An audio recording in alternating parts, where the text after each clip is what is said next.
A continuación tendremos la plática titulada Dinámica de la actividad electroencefalográfica en el autismo y su modificación con estimulación magnética transcraneal por parte de nuestra doctora Elisa Esther Ortiz Cruz. Sin más por el momento, les cedo la palabra. Muchas gracias.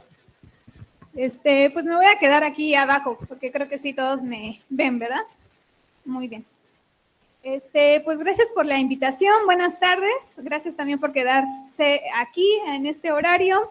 Y pues me presento, soy la doctora Elisa Esther Ortiz Cruz, vengo de la Facultad de Psicología y lo que les voy a presentar son algunos datos que hemos estado obteniendo de la estancia postdoctoral que estoy haciendo en el Laboratorio de Neurociencias de la Facultad de Psicología en colaboración con la FESI Iztacala, también de la UNAM.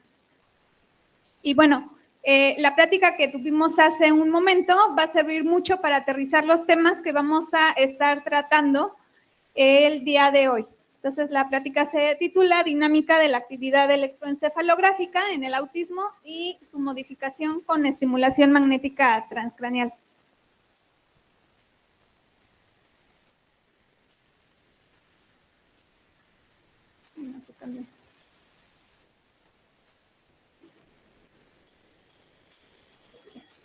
Bueno, entonces para empezar tenemos que definir qué es el trastorno del espectro autista. A la actualidad ya nos decían que hay varias técnicas y varios biomarcadores que nos permiten llegar al diagnóstico. Sin embargo, en la actualidad, en la práctica clínica, para poder diagnosticar el trastorno del espectro autista es muy importante el estudio de la conducta. Entonces, básicamente los manuales diagnósticos están enfocados en esta dimensión del individuo, ¿no? Que es la conducta. Entonces, cuando estudiamos el trastorno del espectro autista, tenemos que considerarlo como un trastorno del neurodesarrollo.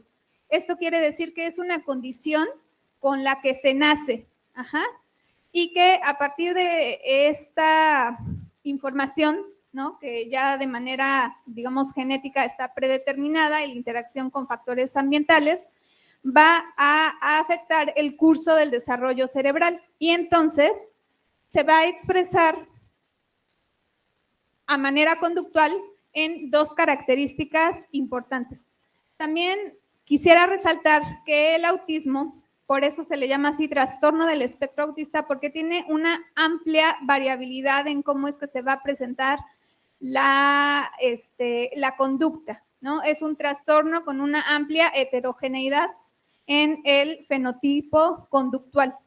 Entonces, a pesar de esta variabilidad, lo que se ha observado es que conductualmente hay dos áreas en las que se encuentran comprometidas en esta condición. Una de ellas es la comunicación social, ¿no? Y entonces, desde chiquititos, afortunadamente, actualmente, antes de los 2 años, es posible empezar a ver ciertos rasgos del autismo e incluso detectarlo, ¿no? Entonces van a ser niños que desde pequeñitos o son muy irritables a los estímulos, a la estimulación, o pueden también ser demasiado pasivos, es que aquí depende mucho también de las características. Son niños que tienen muy desarrollados sus sentidos, ¿no? Sensoriales, y entonces les molestan los ruidos, las luces, y mientras se va avanzando en la edad cronológica, los aspectos de la comunicación social se van a ver reflejadas como la ausencia de la interacción, del uso de las expresiones faciales para comunicarse con los otros.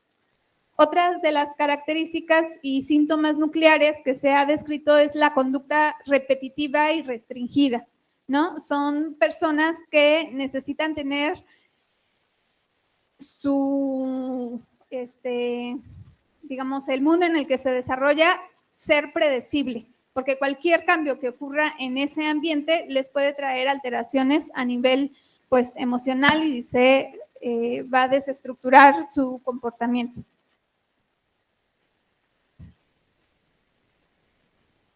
Como les decía, como es tan heterogéneo este perfil conductual, actualmente, pues una vez que ya se detecta, pues va a variar en diferentes grados de severidad, ¿no? Es el grado de ayuda que la persona va a requerir a lo largo de la vida.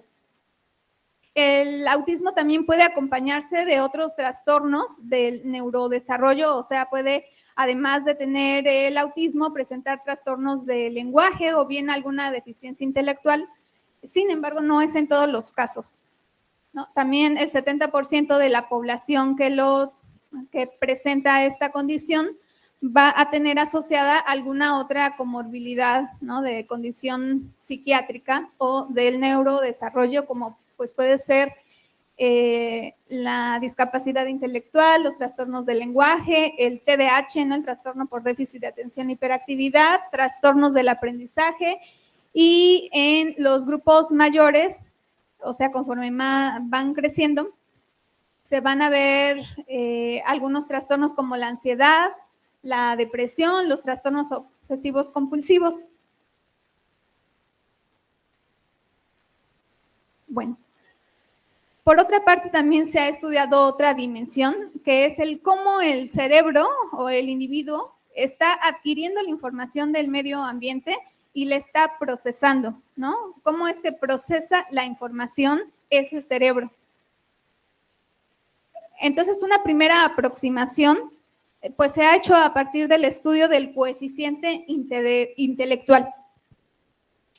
Sin embargo, así como la conducta es muy heterogénea, el procesamiento y las capacidades cognitivas también lo son.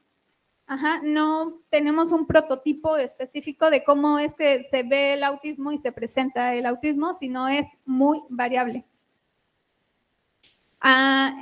Sin embargo, lo que se ha visto que cuando se estudia se divide el coeficiente intelectual en todas las áreas que lo componen, se ha observado que de manera consistente los individuos con el trastorno del espectro autista, independientemente si se trate de una tarea verbal o una tarea visoespacial, en lo que van a tener dificultades van a ser en aquellas tareas que requieren de semejanza y de conceptos. Esto quiere decir que son tareas, independientemente de cuál sea la modalidad sensorial, son tareas que requieren aspectos de integración y de abstracción. Otra de las áreas muy importantes que se ha visto afectada en este trastorno es la memoria de trabajo, y la memoria de trabajo es un área muy importante para solucionar problemas y que forma parte de una área que se le denomina funciones ejecutivas, ¿no? Y que son aquellas funciones que se encuentran más desarrolladas en el humano y que nos van a permitir resolver problemas, planear a futuro y pues especialmente tanto la abstracción como la memoria de trabajo es la que se ha visto comprometida en esta condición, ¿no? Y luego ya de manera más específica los análisis neuropsicológicos pues han visto comprometidas otras áreas que van desde la sensación. Ya les decía que a nivel conductual los niños tienden a presentar una hiperreactividad a los estímulos. También su percepción suele ser diferente a la de un desarrollo pues típico, ¿no? Porque en cuanto a la percepción y la atención, la manera en que se aproximan los individuos con autismo es enfocar su atención hacia detalles y dejan de lado el contexto, ¿no? Que obviamente conforme más grandecitos van a... O sea, pueden hacer este cambio de atender primero a lo global. Es como si a ustedes los pusiéramos, digamos, en un bosque y su primera reacción sería decir estoy en un bosque. Eso sería un tipo de percepción que va hacia una percepción global. Primero identifican el contexto y después ya se van a fijar en, mira, pero hay una plantita de esta forma y esta plantita tiene fresas, o se pueden fijar en los tipos de árboles que hay. Sin embargo, con el autismo ocurre lo contrario. Primero se van al detalle y después ya hacen esa integración. Lo mismo ocurre con la atención, que puede estar relacionado porque existe cierto grado de hiperfocalización, ¿no? Están centrados en un aspecto que llamó su atención que dejan de lado el contexto. Y esto, si lo queremos pasar a nivel, pues ya en sus actividades cotidianas, veíamos que uno de los aspectos en los que suelen tener dificultades es en la interacción social, ¿no? Entonces, justamente cuando están interaccionando, tienen esta interacción con la otra persona, pueden centrarse en temas tan específicos que de repente se deja de lado este contexto. Lo mismo pasa en cómo se expresa las características del lenguaje. Pues en muchos casos dependerá, ¿no? Si tiene un trastorno del lenguaje, pues se van a ver afectadas esas áreas fonológicas, pero si no, lo que sí se ha visto es que en cualquier grupo de este espectro va a haber fallas en la sintaxis, ¿no? En el uso de las reglas gramaticales que se van a utilizar para comunicar un mensaje y en el lenguaje pragmático, ¿no? Que es entender el lenguaje más allá de su significado literal y que nos permite comprender metáforas, chistes, etcétera. Y finalmente tenemos otra dimensión que es la que vamos a estudiar, ¿no? Y es esta dimensión de la actividad eléctrica cerebral, ¿no? Realmente existen neuromarcadores fisiológicos que nos permitan dar cuenta de esta condición o que podamos a través de su análisis caracterizarla. Bueno, pues en la práctica clínica,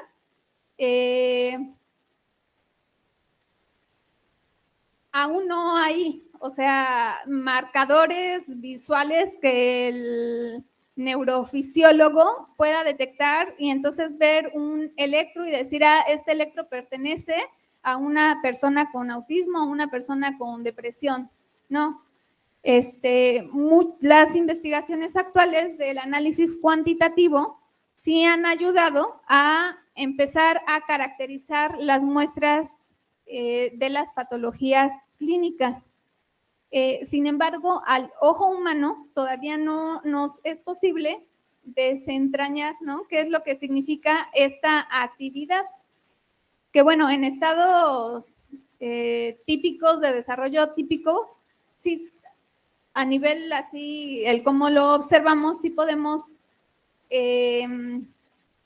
digamos, describir un electroencefalograma normal, ¿no? Hay ciertas características en las que nos fijamos. Por ejemplo, esta señal electroencefalográfica va cambiando también a lo largo de la edad, ¿no? Entonces es normal cuando vemos un electro y entonces vemos oscilaciones muy lentas y dependerá de la edad de a quien corresponde esa actividad, podría considerarse como normal o anormal, además de otros patrones fisiológicos que se observan.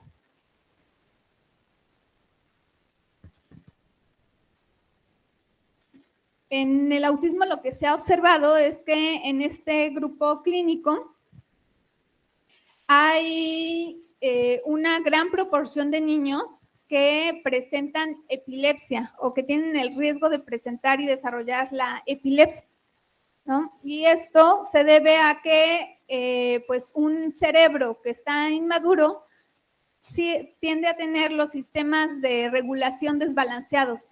Entonces hay poca regulación de esos sistemas inhibitorios, lo que hace que el sistema o las conexiones neuronales estén hiperexcitadas. Y eso da pie a que cualquier factor que pueda irritar el cerebro provoque estas crisis epilépticas. Sin embargo, no todos los niños van a presentar epilepsia, pero sí es común, es un riesgo que pudiera suceder.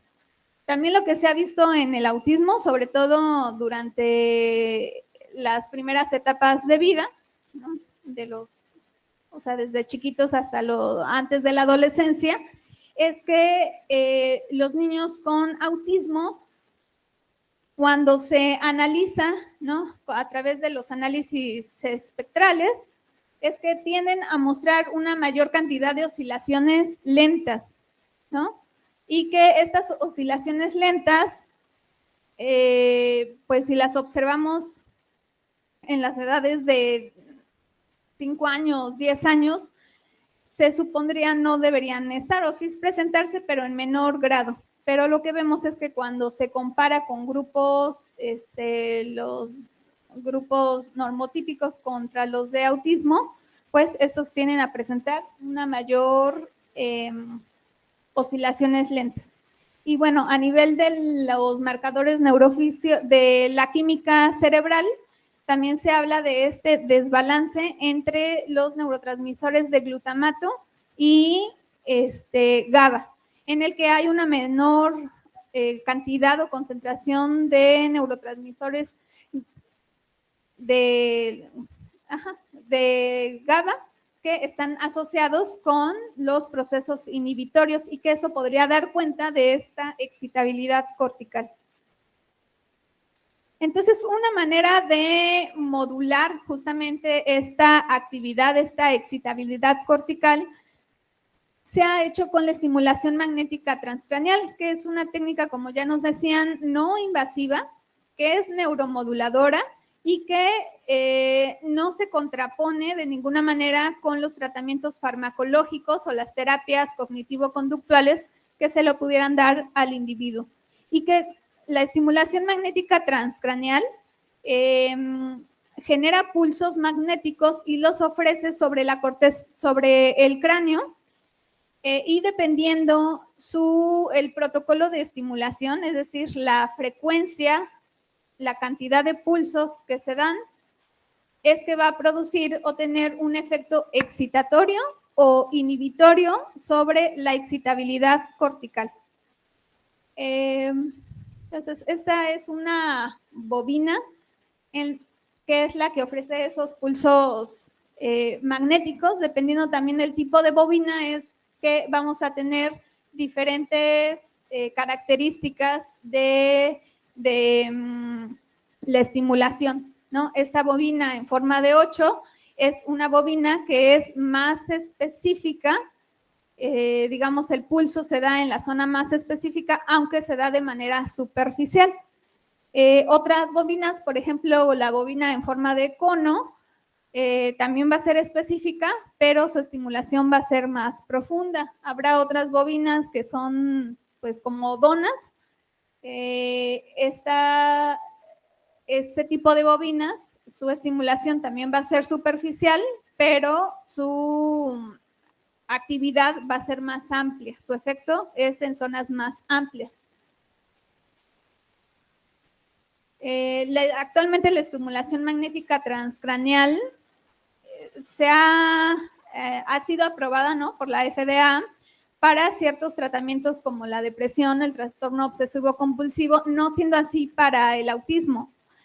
En la actualidad sí ya hay varios estudios, o sea, a nivel de investigación que se quedan ahí, que han visto efectos benéficos sobre ciertas características en el autismo, ciertas características conductuales, como por ejemplo, que reduce en los niños la irritabilidad, en los adolescentes que reduce la ansiedad, aspectos que pues estamos por comprobar y que es el tema que les voy a presentar, bueno, un pequeño avance de lo que ahorita les voy a presentar, porque en la Facultad de Psicología estamos emprendiendo el estudio de ver cuáles son los cambios que ocurren a la actividad electroencefalográfica posterior al tratamiento con estimulación magnética transcraneal repetitiva en un niño con TEA.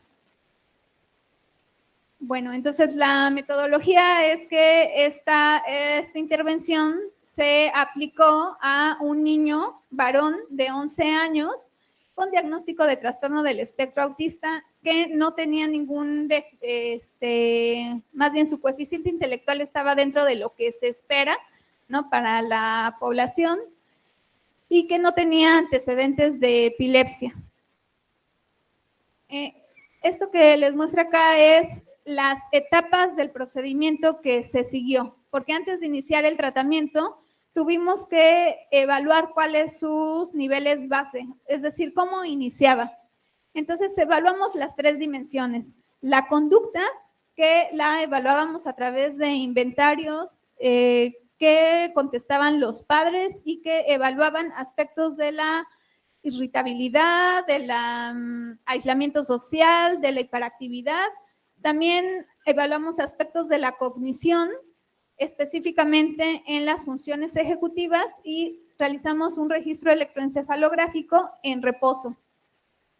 Se le dieron 17 sesiones de estimulación magnética transcraneal, siguiendo esta hipótesis de que la actividad electroencefalográfica existe esta excitabilidad. Lo que nosotros queríamos regular era la inhibición de la actividad. Entonces planeamos un paradigma inhibitorio. Entonces, este paradigma de estimulación inhibitorio consistía en 180 pulsos por sesión, o sea, cada vez que el niño iba, cada semana, se le daban 180 pulsos de estimulación magnética presentados en una frecuencia de 1 Hz. Se le aplicaban los pulsos sobre la corteza prefrontal dorsolateral, que es un área encargada de las funciones ejecutivas, y posteriormente a que terminaba el tratamiento, se le volvía a hacer la evaluación. Acá presento los parámetros de cómo adquirimos la actividad eléctrica en reposo. Pues fue un equipo, ¿no? De electroencefalografía comercial de Neuroscan. Se colocaron y se registraron 18 electrodos siguiendo el sistema internacional 1020 y con una frecuencia de muestreo de 1000 puntos.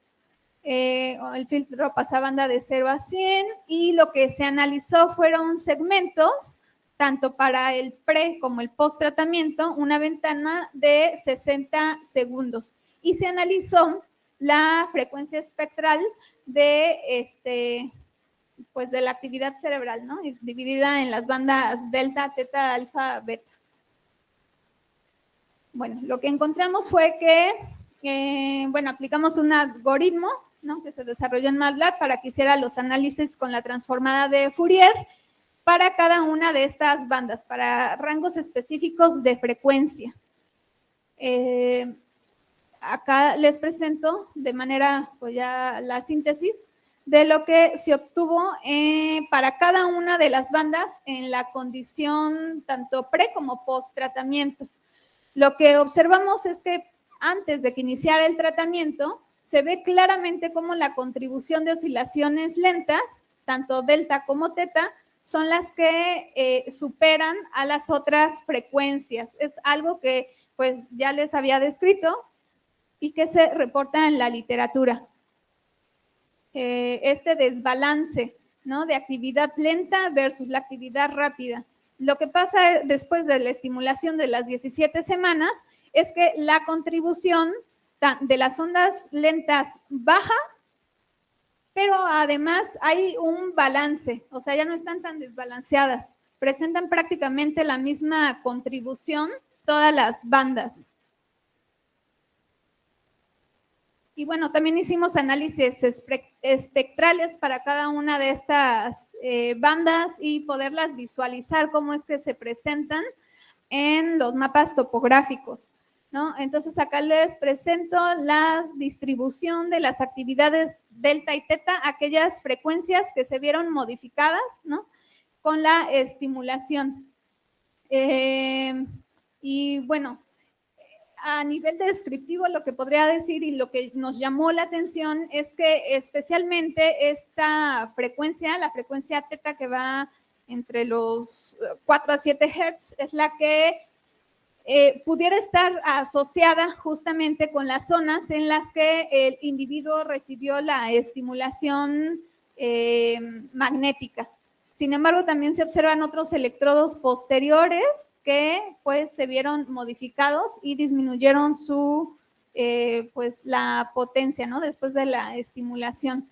Y que eso pues nos hablaría también de cierta regulación, ¿no? De a largo alcance, porque a pesar de que la estimulación se daba en las regiones frontales, ¿cómo es que esa estimulación puede llegar también a regular zonas posteriores, ¿no? Y pues ahí ya abre un campo que, pues para analizar qué es lo que pasa, cómo estas áreas están conectadas. Luego viene otras frecuencias más rápidas, la frecuencia alfa y la beta. También se ven que hay una modificación.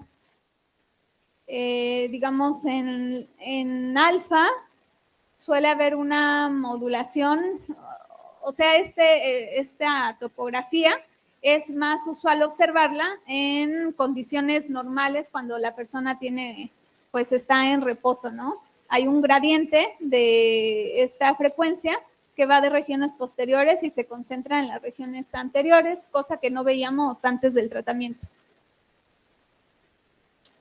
Y pues bueno, el reto actual es relacionar cómo estos cambios que observamos a nivel electrofisiológicos pueden tener una relación con los cambios que a nivel conductual y cognitivo observamos, porque a nivel cognitivo y conductual lo que observamos también es que los papás y pues también nuestra observación, interacción con el paciente, pues veíamos que mostraba mejores habilidades para relacionarse con sus compañeros, con el terapeuta, e incluso los papás lo reportan, ¿no? Hay un área, una mejora aquí en el área de aislamiento social, ¿no? Entonces está más abierto a las interacciones. Y en la parte de las funciones ejecutivas, realmente ahí sí no encontramos cambios importantes, al contrario, encontramos de que era más hiperactivo, o sea, tendía a cometer más errores de intrusión, de no evaluar el riesgo-beneficio de lo que hacía, y eso también nos pone a pensar si fue efecto o no de la estimulación que dimos. Pero bueno, eso requiere ya toda una revisión del caso. Y pues justamente la propuesta es poder reproducir este mismo protocolo, pero ahora sí en un diseño experimental cruzado para poder determinar justamente cuáles son los efectos que tiene la estimulación sobre estas tres dimensiones de la actividad eléctrica, la conducta y la cognición. Pues muchas gracias.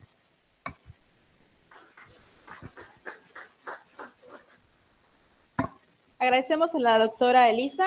En este momento comenzamos con la sesión de preguntas. Por cuestiones de tiempo, nada más tendremos oportunidad de tomar alguna pregunta, nada más una. Entonces, aquí en el público, ¿alguien que tenga una pregunta?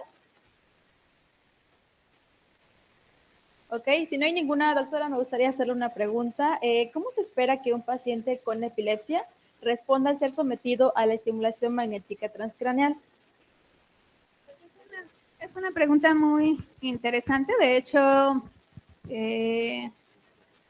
cuando estudiamos cuáles podrían ser los posibles riesgos que la estimulación magnética transcraneal tiene, ¿no? En población infantil y más porque es un cerebro que está madurando, que todavía no está del todo pues conectado, tenemos que ser muy cuidadosos. Muchos de los estudios e investigaciones ponen como criterio de exclusión, es decir, que no se les da este tratamiento a los niños que tienen epilepsia o que tienen antecedentes. Incluso si hay papás que tienen epilepsia, el niño no sería candidato a que se le tratara con la estimulación. No es que la estimulación magnética vaya a producir la epilepsia. De hecho, hay ciertos protocolos de estimulación que se utilizan para tratar la epilepsia, pero son parámetros muy específicos, ¿no? Entonces, por cuestiones éticas y de prevención, en este trabajo que estamos realizando, no se les puede realizar, o sea, no entraría al protocolo. Ajá. Ok, pues a nombre del comité organizador del ICAIM 2023, agradecemos a la doctora Elisa Esther Ortiz Cruz por su plática. En unos días estará llegando su certificado de reconocimiento por correo electrónico. Muchas gracias.